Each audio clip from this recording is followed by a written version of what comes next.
Sana all. To Janine, special girl at asawa na nga ba ang turing ng NOBYONGSI Jericho?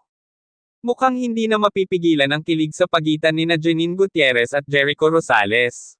Matagal nang usap-usapan ang kanilang espesyal na relasyon, pero ang tanong ng bayan ngayon, asawa na nga ba ang turing ni Jericho kay Janine? Hindi lingid sa kaalaman ng fans na ibang klase ang pag-aalaga ni Jericho kay Janine. Sa mga public events, laging nasa tabi niya si Jericho, tila isang protective boyfriend na laging nakaalalay. Maraming beses na ring nahuli ng kamera ang mga simpleng sweet gestures niya, mula sa pag-aabot ng tubig, pagsigurong comfortable si Janine, hanggang sa tahimik na pagmamasid sa kanya na parang sobrang proud boyfriend. Nitong huli, isang viral video ang nagpakilig sa mga fans kung saan tinawag ni Jericho si Janine na special girl. Boom! Automatic kilig overload.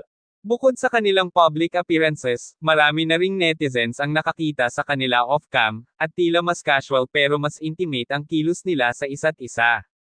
Ayon sa isang source, madalas daw magkasama sina Janine at Jericho sa private gatherings, at minsan, hindi na raw kailangang magsalita, nagkakaintindihan sila sa simpleng tinginan lang.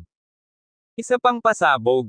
Isang insider ang nagsabi na kapag kasama nila ang malalapit na kaibigan, parang mag-asawa na raw ang kilos ng dalawa.